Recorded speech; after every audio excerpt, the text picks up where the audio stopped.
गलती के क्वेश्चन में ना हो या ऐसे मॉडल में ना हो, जो भी नहीं उसको लिख के रख जाए, उसका ट्रीटमेंट क्या होना चाहिए, वो पूरा का पूरा क्वेश्चन आप नया लगा वो भी आप उस क्वेश्चन का स्क्रीनशॉट या उसके नोट्स आपको टेलीग्राम चैनल पे मिल जाएंगे। वो रख के उसको रेफर करके उस चैप्टर में लिख दीजिए कि इस चैप्टर का ये PYQ RTP क्वेश्चन आया था जो कि अलग था और ये मुझे अच्छे से करके जाना है। इसके बाद ये 3 सब्जेक्ट आप रिवीजन के लिए जो भी ग्रुप 1 के ऐसे 3 सब्जेक्ट अपने दिन में ले हैं, तो आपका लॉ का रिवीजन अराउंड 25 टू 30 सितंबर हो जाएगा। अकाउंट्स और टैक्स में थोड़ा टाइम लगेगा क्योंकि बड़े हैं, लेकिन कम से कम आप 10th ऑफ अक्टूबर तक कंप्लीट कर सकते हो ज़रूर। अगर आप 10 अक्टूबर तक आपने कंप्लीट कर लिया तो बहुत ही अच्छा होगा। इससे थोड़ा ज़्यादा 4-5 दिन चल गया तो भी कोई दिक्कत नहीं। अगर आपने इफेक्टिवली अपना टाइम टेबल बनाया और उसको फॉलो किया अच्छे से, तो बहुत ही आप 10 अक्टूबर तक पूरा कर लोगे। तो 24 टू 30 सितंबर अगर आप हो गया लॉ, तो उसकी जगह आप ऑडिट को ऐड कर दीजिए। जो भी अकाउंट्स और टैक्स को बने रहिए और ऑडिट को ऐड करके ऑडिट का रिवीजन उस लॉ के टाइम स्लॉट में या कोई और आप चेंज करना चाहते हो तो उस टाइम स्लॉट में डाल के कंटिन्यू कर दीजिए आपका रिवीजन।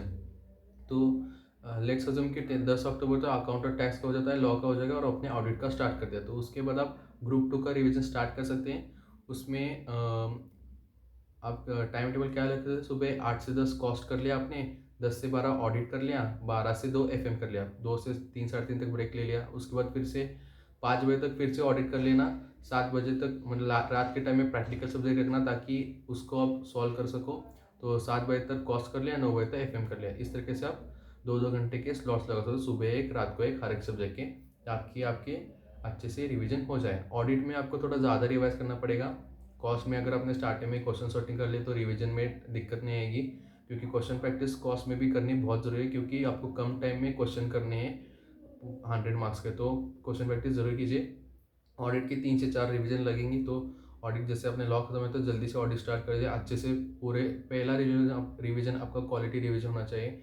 अगर आपने पहला रिवीजन ढंग से किया तो ही आप बाद में सेकेंड और थर्ड रिवीजन कम टाइम में कर पाओगे। तो इट्स वेरी इंपॉर्टेंट, पहला रिवीजन ढंग से करिए सारे सब्जेक्ट की। तो इसके बाद FM करने के बाद FM की जगह आप SM को ऐड कर सकते हो टाइम टेबल में। तो आपका ये पूरा रिवीजन जैसे 10 अक्टूबर तक हुआ तो एटलीस्ट 31 अक्टूबर तक आपका ग्रुप 2 का पूरा रिवीजन हो जाएगा, क्योंकि ग्रुप 2 का कंटेंट ग्रुप 1 से कम है, तो उस टाइम तक आपका हो जाएगा। ऑडिट का आपको 1-2 बार और करना पड़ेगा, तो एटलीस्ट 31 अक्टूबर या नवंबर के 15 तारीख का आपका फर्स्ट रिवीजन सारे सब्जेक्ट का हो जाएगा। उसके बाद फिर से आप सेकेंड रिवीजन प्लान कर सकते हो अपना। और जनवरी में आते हैं, जैसे एग्ज़ाम की डेट्स पता नहीं, लेकिन अराउंड 10 जन के आसपास अगर हो गए तो उस 10 डेज़ में आप 10 डेज़ और उसके पहले 10 दिन उसके उस 20 डेज़ में आपको राइटिंग प्रैक्टिस करनी है पेपर की। 100 मार्क्स के पेपर, चाहे आपके इधर से टेस्ट सीरीज या कुछ लिया उससे, या क्लास वालों ने दिया उससे, या ऐसे के मॉक टेस्ट, आपको एटलीस्ट दो तो टेस्ट पेपर आपको 100 मार्क्स की हर एक सब्जेक्ट की लिखनी है उस 20 डेज़ में। अब जो चीज़ अपने 12 टू 14 डेज एग्जाम के करने, वही चीज़ आपको रेप्लिकेट करनी है उस टाइम पीरियड में, ताकि आपको अच्छे से क्वेश्चन प्रैक्टिस हो जाए। तो एटलीस्ट अराउंड 31 अक्टूबर या 15 नवंबर तक मैंने आपको प्लान दे दिया कि आप कैसे रिवीजन कर सकते हो। उसके बाद यही चीज़ आप फिर से फॉलो कर सकते हो कि आपने इसी तरीके से रिवाइज सेकेंड रिवीजन किया, जिसमें ज़्यादा दिक्कत आ रही थी उसको थोड़ा सा सेकेंड रिवीजन में देखा कि किस तरीके से आप इसको कर सकते हो।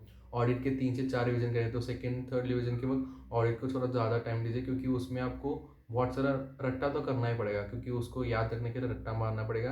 कंसेप्ट पता है, लेकिन रट्टा मार के आप उसको जो वर्ड्स रिक्वायर्ड है आंसर में वो ला पाएंगे, तो उसको ऑडिट को बाद में थोड़ा ज़्यादा टाइम दीजिएगा। उसको भी कंटिन्यूसली मत कीजिए, 1 घंटा ऐसे 3 से 4 स्लॉट देखिए करिएगा तो आपको ज़रूर हेल्पफुल की। ओके, तो होपफुल कि ये वीडियो आपको मदद करेगी। Thank you.